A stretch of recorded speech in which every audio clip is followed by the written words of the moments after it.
That's Who great. who knows how that came out over a phone without being Thank warm? you. But yeah. How's it going, Stefan? Right? Yes, Josh. Nice Is to it meet you, Stefan or man. Stefan?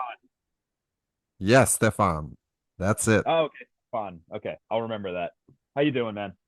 Doing well. I'm just trying to connect my headphones. I don't have a lot of lights, but I can do better. It's all the lighting I have here, so it's pretty dark. It's a dark place here. I'm about it. I have a very bright, naturally lit room here, so I had to point away from any doors and windows. Otherwise, it was just like I was in purgatory. That's nice. Where are you living? I live about 2 hours north of Seattle in Washington. Okay, So in I'm the West Coast. West. Yeah, yeah. Oh, But that's I'm from the great. East. I'm from the East originally. I'm from near Boston. Oh, it's close to Quebec, Yeah, yeah, Montreal, Quebec. yeah. If you know Providence, Rhode Island, that's my hometown. Oh, wow. Yes, I know. The Providence Bruins. Oh, yeah, exactly. I fucking hate the Bruins. I was never a big sports person, but I used to go just to watch the fights. Oh, yeah. The Bruins are known for fighting a lot. We'll talk about a lot of things actually, because I was supposed to interview Jason. So he's in the Or band Jake. for a longer time, but you're in the band for 8 years already, and you were playing in the band already in 2015 as a hired guns live, I Yeah, think. so almost 10 years now I've been involved with Defeated Sanity. Wow. And two full-length album. The Yep. second one will be released. Chronicle of Lunacy will be released in November 22nd via Season of Mess. And I've listened to that album like 4 times, and it's brutal. What can Sweet. I say? It's Mi- it's really Mission brutal. accomplished. Yeah, totally. And I think Lil Gruba said that he wanted to get back a little bit to the first sound of the band, more brutality, because he experimented some things on the last few albums, even if I think the last album was quite brutal as well, the first with you on vocals. And but this new album, I sound amazing. I think it's really technical, and if you were a fan of Defeated Sanity, you will get that stuff and you will like it for sure. That's my perception. Well, I'm glad that's how it comes across, especially after a few listens for you, because yeah, the mindset going into this album and the writing process for Lily particularly was kind of trying to get a little less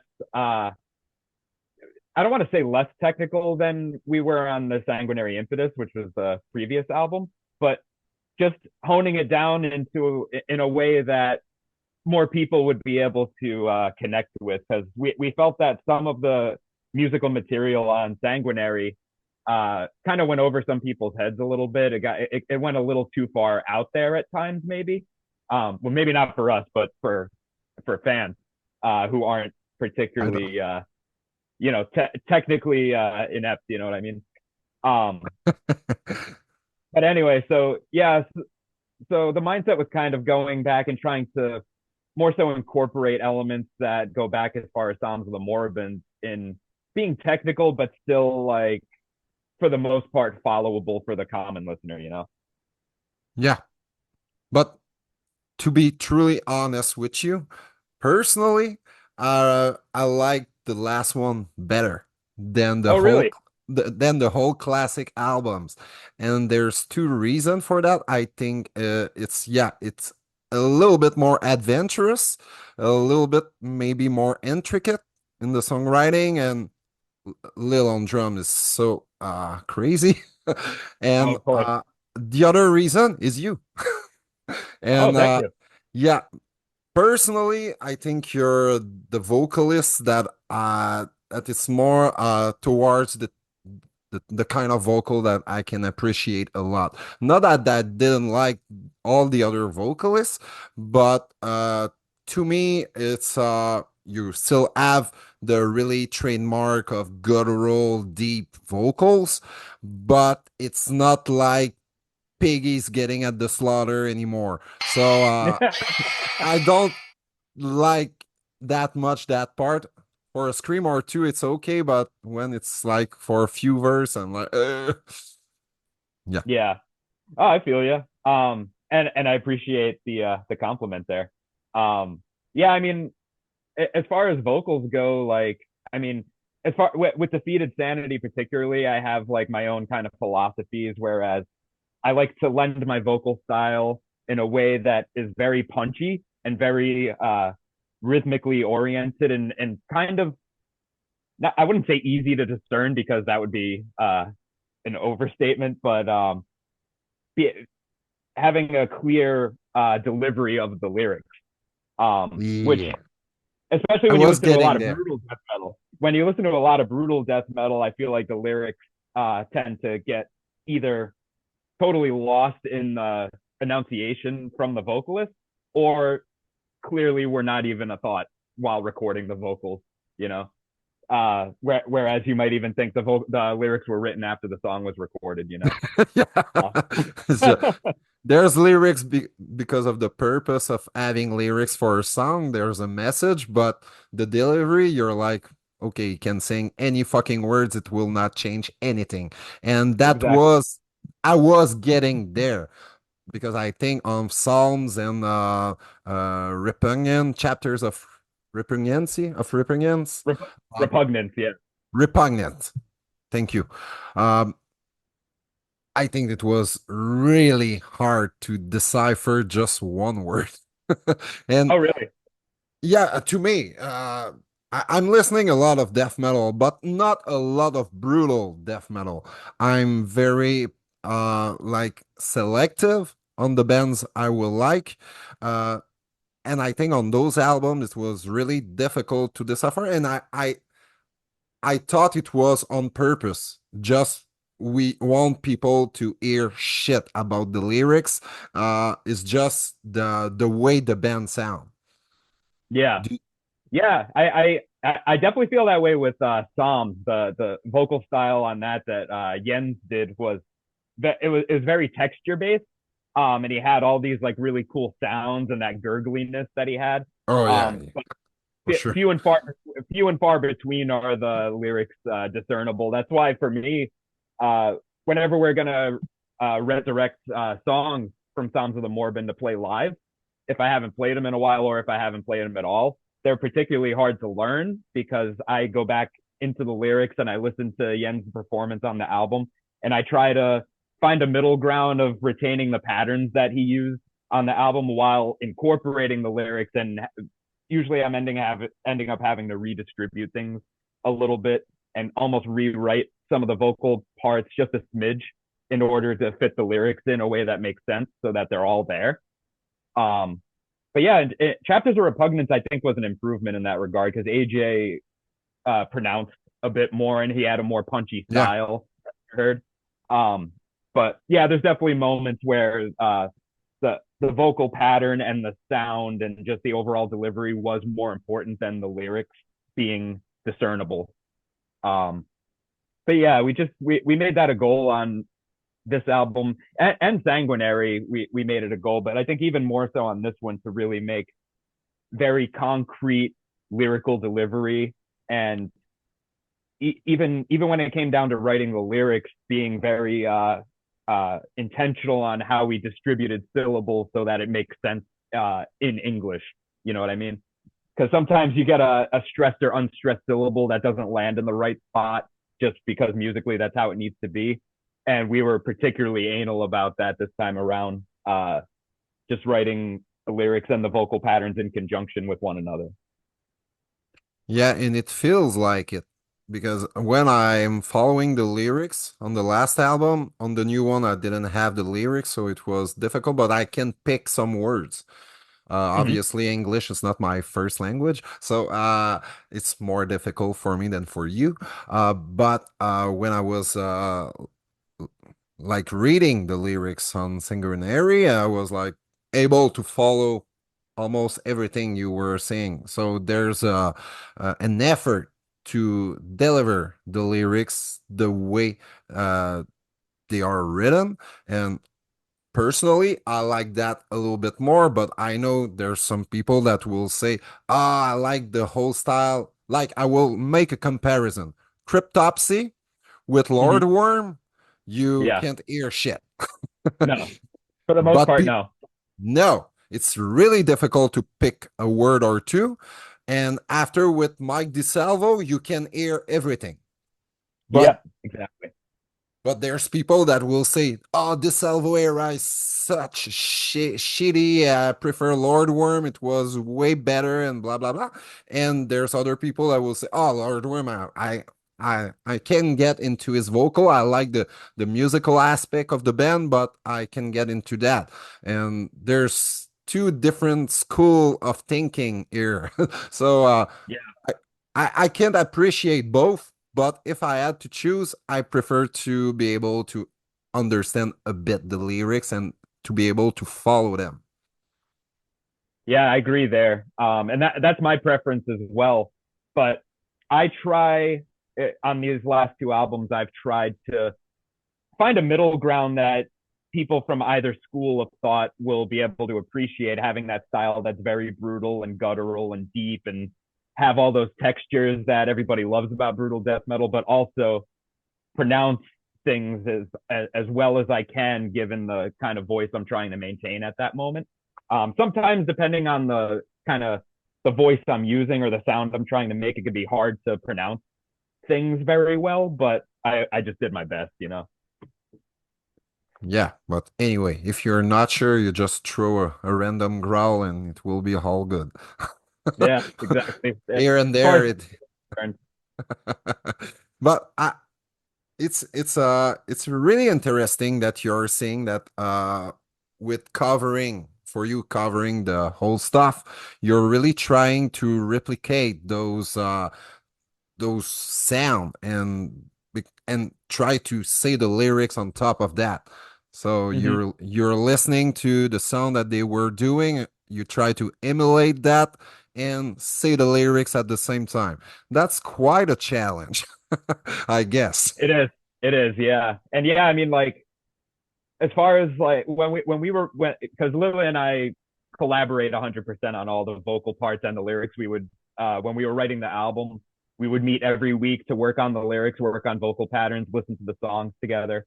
Um, and we a lot of one of the albums that we listened to a lot to kind of bring home that idea of like every syllable, every word has a place is like Deicide's Legion. So Oh, a classic.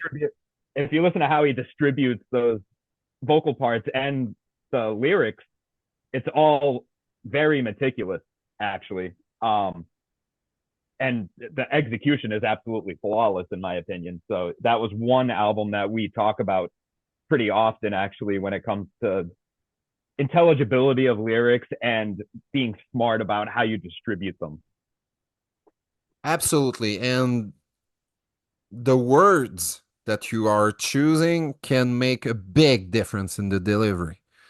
Oh, of course. If you if you want to punch with the instrument, sometimes you have to change the way you're writing the sentence or the word you are choosing to make it sound the way it's good with the instruments, the drums or the guitar the guitar riff you want to punch with it.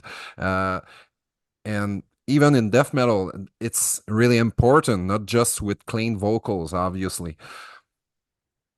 Yeah, totally. And also there's a storytelling element, whereas, you know, every song is a story and the lyrics are conveying that.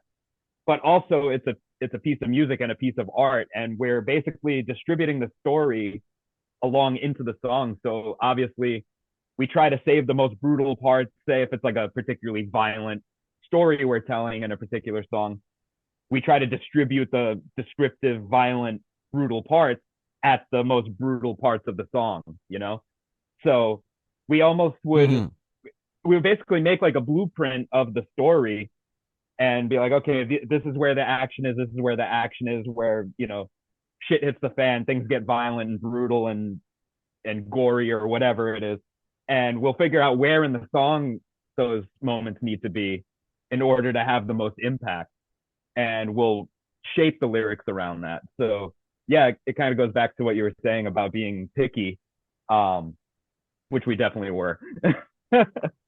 I think what you just said is next level songwriting. So Well, we you try, we try. because you want to show with the instruments how the lyrics are, the feeling of the lyrics. So if you are saying something really gory and it's like a smooth passage and it will fit bizarre. Yeah, But exactly. If the lyrics are discernible, if they're not, it doesn't matter what you write. You know, could be the recipe uh for for some pasta dish that you're singing obviously. about. If they're not discernible, it doesn't matter. You know, but we try to take every dimension of a song that we can and optimize it. You know, and the lyrics are a big part of that. I wouldn't say gotten lost in death metal because I don't think they have, but at least in the brutal scene, I feel like they're not something that's at least from as far as the fans go, like fans don't memorize lyrics to this stuff. They're not singing stuff in the front row most of the time. There's exceptions, of course, Yeah. but we're trying to make it so like you know after the album's out for a year, some of these songs people will know the words and will be in the front row singing them, and I can like actually hold the mic up to somebody who's I can see is actually singing the words and have that element come back. You know. Yeah, and talking about the lyrical content of the new album, it was something I wanted to ask you, but you answered it. You are collaborating with Lil for all the lyrical content. Uh, and I know there's a song called Patriarchy Perverse, Mm-hmm. and it's like a song talking about Ed Kemper, the serial Yeah, killer, and loosely. we are hearing his voice in the song actually. Yeah. Yeah, yeah, And exactly. that's one of my favorite of the album. Can you talk a little bit about the lyrical content and how it came all together? Yeah, so Did yeah, you well, also just before you start, have yeah. you been watching Mindhunter? Of course, yeah. Yeah, And that's okay. kind of where some of the inspiration came from that Okay, for that I was clip. sure about that. Uh Okay, let's but go. good on you for picking that up, the Ed Kemper reference, because it's loosely based, but that's definitely a big part of it.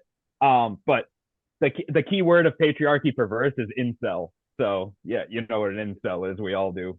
Um, and also bringing in that element of having that complex relationship with one's mother, like Ed Kemper had, and what that can lead to if you as a child have a violent relationship with your mother, that is that can end up feeding a hatred for women later on in Totally. life. That obviously would lead to incel behavior and all kinds of stuff.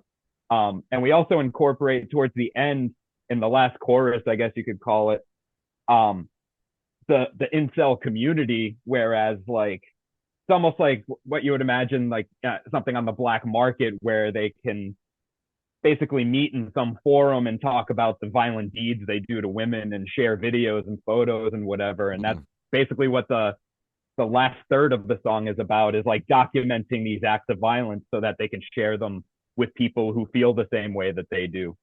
Um, and yeah, just the influence obviously came from Ed Kemper, but obviously that aspect of it was something we brought in to add a new dimension to it. So it's not just another serial killer song, you know? Yeah, he's not just a normal, typical serial killer. He's one of Yeah, the. exactly.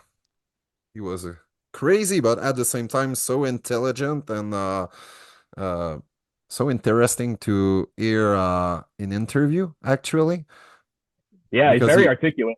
he was very aware of Yeah. his how he how he was, and Yeah. still, and He, because he there's was he was some a rare yeah, he was a rare case. Sorry. It's go the go time lapse. It's a little difficult to know when someone's done, but yeah. yeah, like he was very intelligent, very articulate, and he's one of those rare cases where he knows where it came from and why he did what he did. Um, like basically 100%.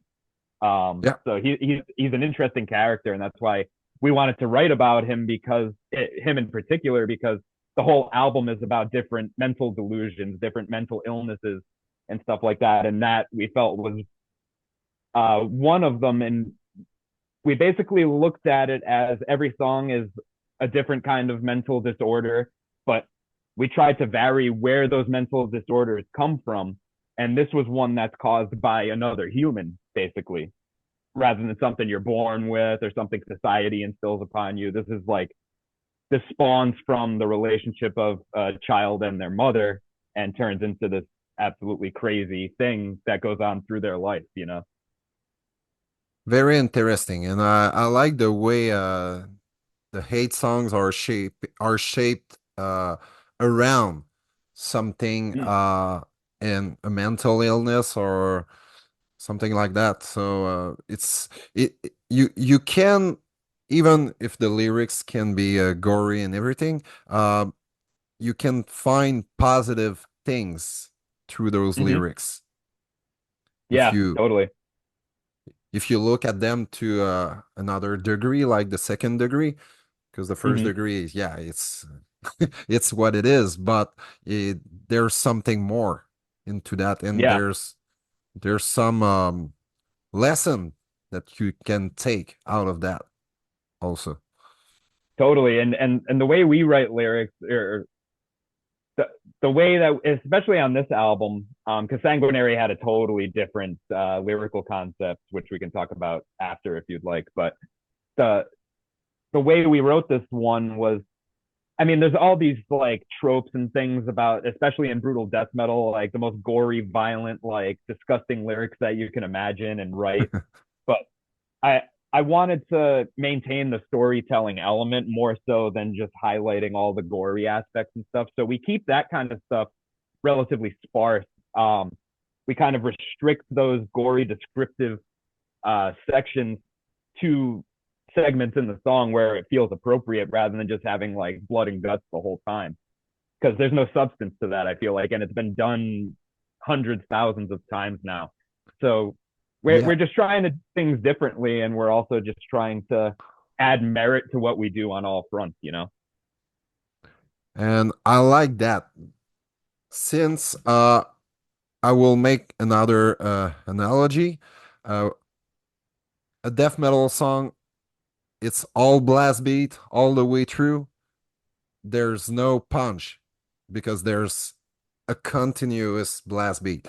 But Mm-hmm. when you do like a roller coaster and you bring a blast beat at one part and in the other that fits with the lyrics on top of that, that's more creative, and it's you way more than a song like a 4 minutes, like on blast beat all the time. Yeah. Well, that's dynamicism, you know, like Totally. there's not much interesting about a song that's just like hyper blast the entire time. But I mean, there's a time and place for that. And there's certain bands that did it really well that I like Brodekin, for example. A lot of their old stuff was just really fast all the time, very intense all the time. And there's certain bands that I like for that element. But I feel like, okay, certain bands, certain albums did that. Don't do like, don't use that as a model to only replicate. You know what I mean? Oh yeah, I think this band has its own identity since the beginning. And talking about the beginning of the band, because we can't have a Defeated Sanity interview without talking about the genesis of the band with Lil Gruba, like forming the band with his father, his deceased father, Wolfgang Teske. Uh, Yep. And he was already 40 at the time in 1993, and Lil was just 11 years old when they formed the band. Yes, the first album came in 2004, but how much do you know, have you talking about with Lil concerning that period of the genesis of the band? Well, I mean, a lot. So obviously, there's a big gap between when Defeated Sanity formed and when the first album came out because him and his dad spent a lot of time just playing music, like recording some demos. There's definitely some demo material from way back then that most people haven't heard. And they were just experimenting, playing and figuring out what they could do within their musical skills and obviously advancing upon them at the time. But yeah, they were doing a lot of experimenting and trying to find the sound that they wanted to bring to metal. Um, and Because he that and was his father Wolfgang was a jazz drummer, I think, at yeah, first, but he was yeah, playing guitar as well, as Lil is mhm, a multi-instrumentalist, so yeah, they are, like father, like son.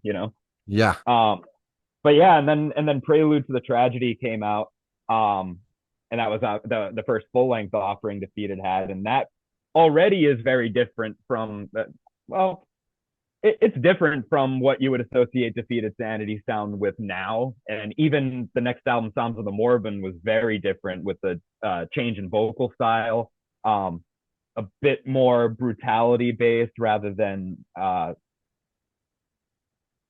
clarity. I don't know how you would word that, but yeah, there was definitely a metamorphosis over time with Defeated Sanity style, and Prelude was like just about there, and then Psalms was where all the fans were like, oh yeah, this is different, this is brutal, um, and obviously having that father son pact in the band was a big draw to them at the time, and still is. I mean, it's such a awesome story for a band's origin. It's incredible, seriously, and to to know that the guy was a drummer in a jazz band and he wanted to explore it into death metal. So because death metal came in like in 1988, 1987 with yeah, I have a death leprosy, not leprosy, scream bloody gore. That's the Oh, nice. statue. I didn't even notice that in the background. Yeah, That's awesome. yeah. So and Chuck is right here. Nice. That's Chuck. Oh, And you're definitely a Death fan. I'm a big Death fans. Oh, I Uh, could tell. I can hide it now. Um, so yeah, so the guy was an eclectic in his taste, I think, and when the death metal scene started, probably he was like, "Holy fuck, I want to play that kind of music," and probably Lil was like really interested in that kind of music, really young. So Yeah. that's why they were experimenting, and jazz is all about experimentation. So maybe that's Hmm. why all the tricky parts that you feel that the jazz influences in the drumming. Yeah. Yeah, definitely. And yeah, especially that sort of experimentation aspect and even sometimes improvisation aspect is something we try to bring that not many, if any, death metal bands bring to the table. I mean, there's songs where we play them live and it's not, I mean, I like to say anytime we play live, it's never the same thing twice because one, we don't play to backing tracks or with we don't use in ears with stuff being fed to us, click tracks, Old none of that. school. It's all old school, yeah. So I like that.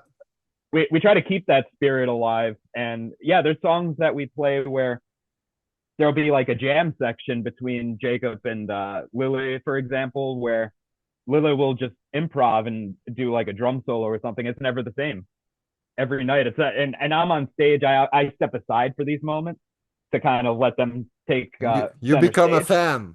You Yeah, I become a become a fan. fan for a minute. It's exciting because I never know what they're gonna come up with that night. Or particularly Lily. He's usually the one doing the improvisation element, but yeah, it's always fun to watch it, and it never gets old, man. It's music. And how it is to play in a band with such a monster of a drummer, so many trick in his bags, and like you said, you don't know with what he can come up as when you improvise. So it must be crazy to just jam with that guy.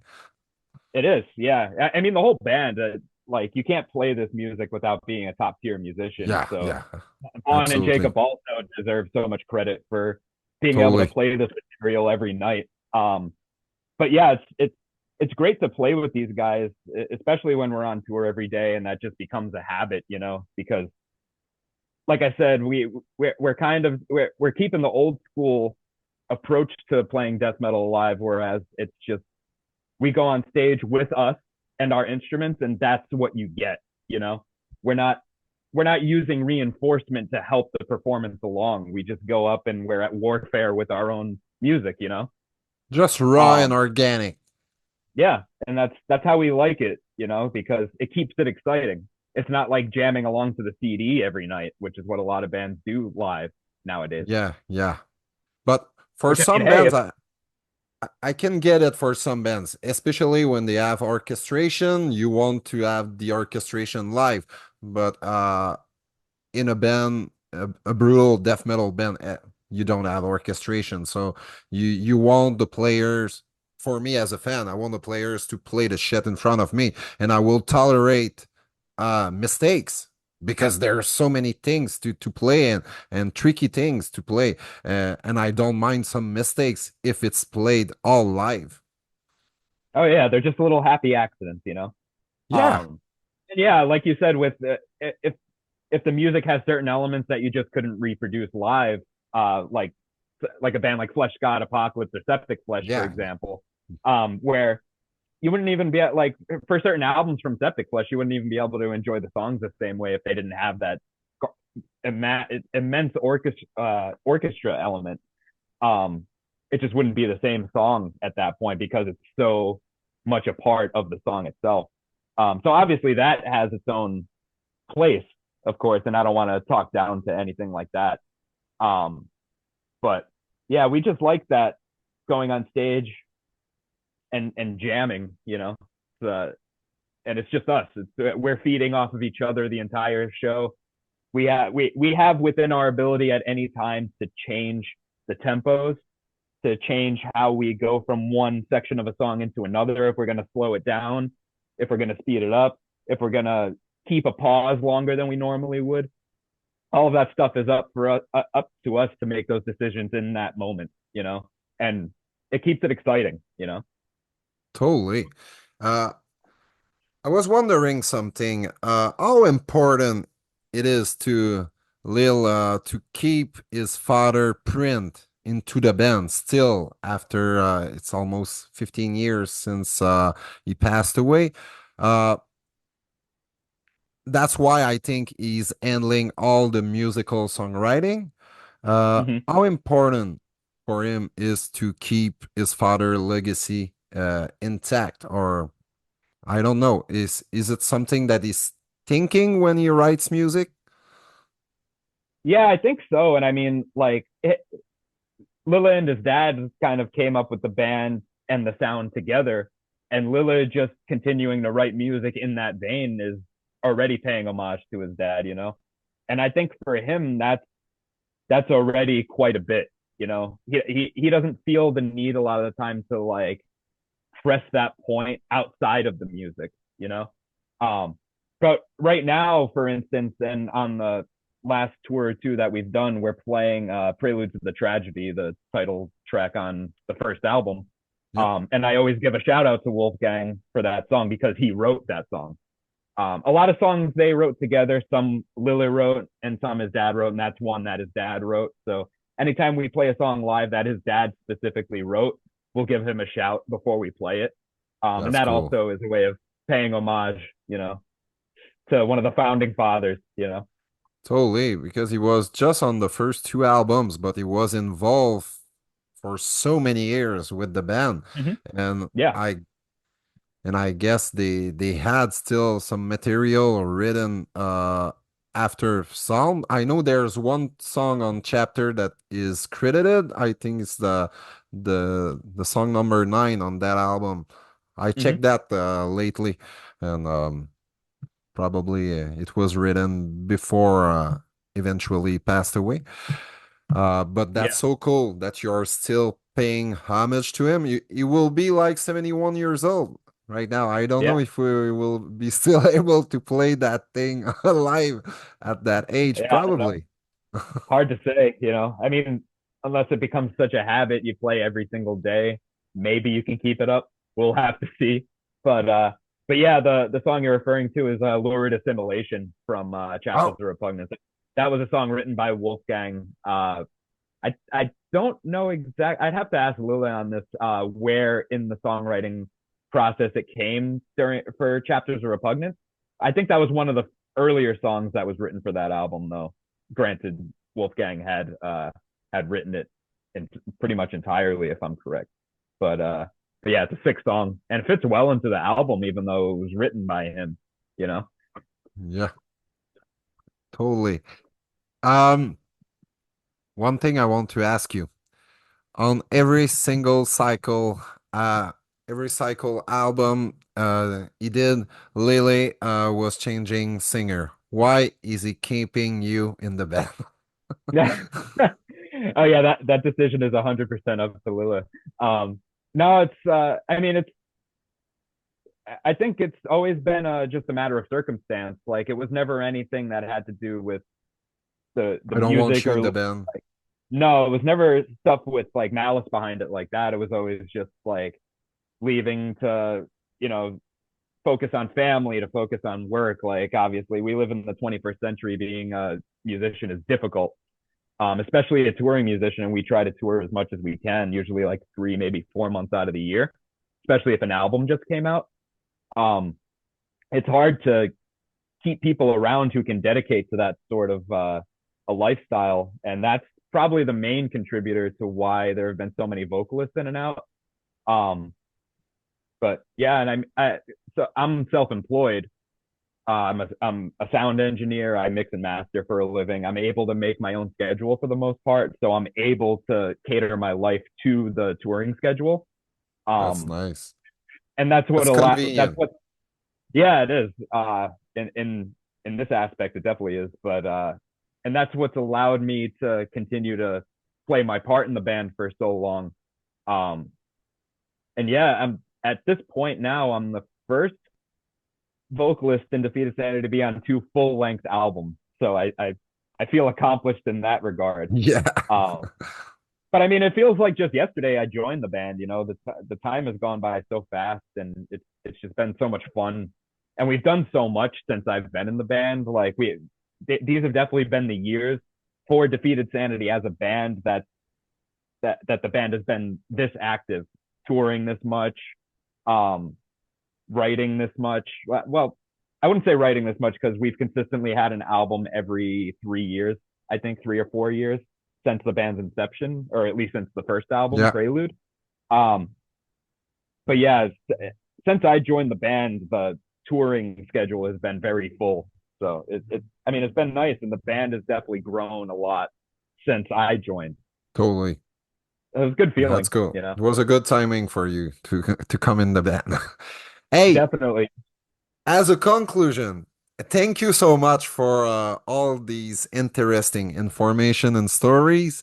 Um, I would like you, I know you're not warmed up, obviously, but can you just tell me something while doing a deep guttural thing like listen, defeated, sanity, tabarnak, because that's our word our word, favorite word in Quebec. What is it? Tabaknak? Tabarnak. Tabaknak? Yeah, while screaming, listen to defeated sanity, tabarnak. Okay, hold on.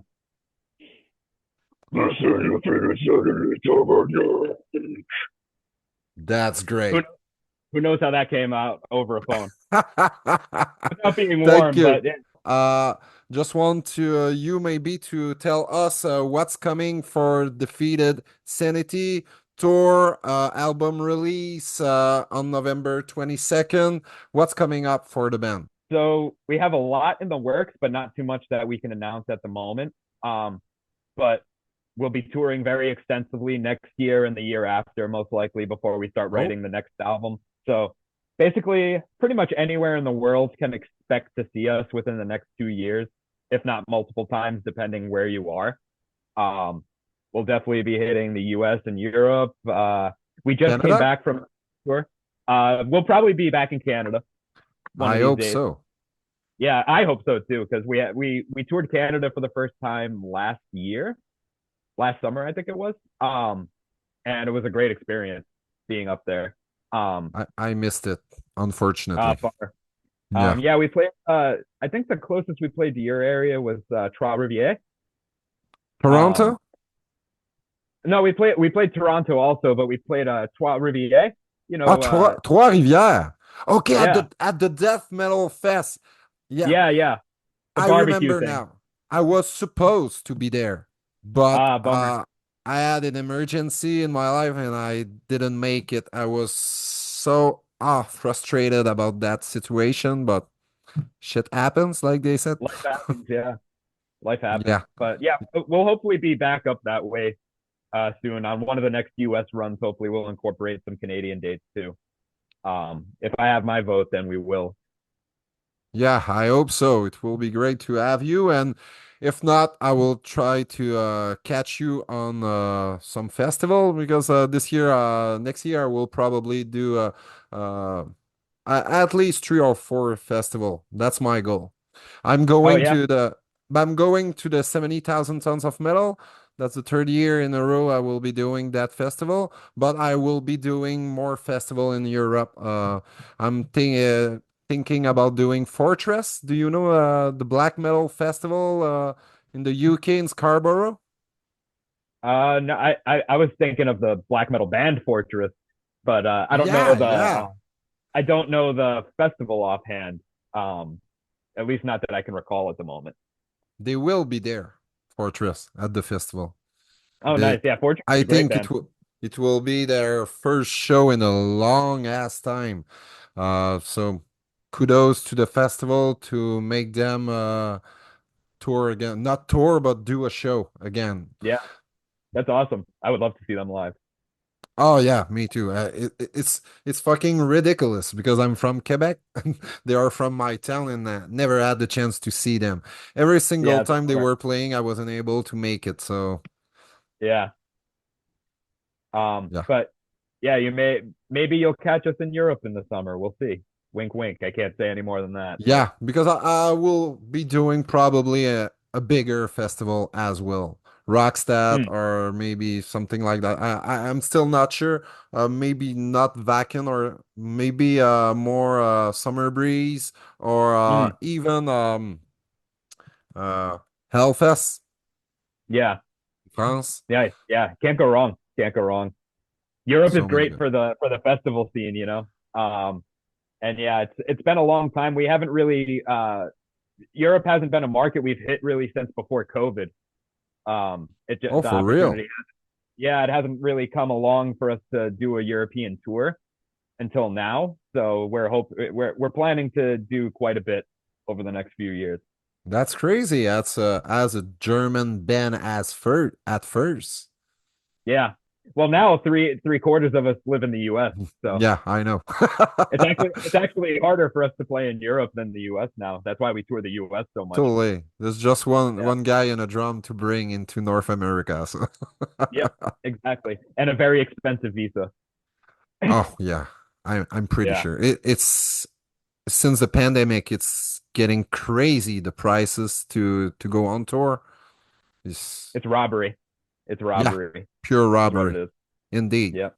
It's like they think you will be doing millions, but it's not the case. No. We can basically show them on paper that we will not make money on this, you know. Yeah, probably. Yeah, Hey, that's how thank it you is. so much, Josh, Of for course, thank taking you. the time. It was really interesting. You're a really nice guy and funny guy, and I hope to meet you in person at some point. I'm sure it will happen. And thanks for having me on, Stefan. Was a pleasure. See you soon, maybe. Pleasure was all mine, and I'm sure our paths will cross one of these days soon. Oh, wait. We will make it for sure. Keep in touch, man. Yeah. Cheers. Likewise. Cheers, brother. Cheers. Have a good one. You too, man.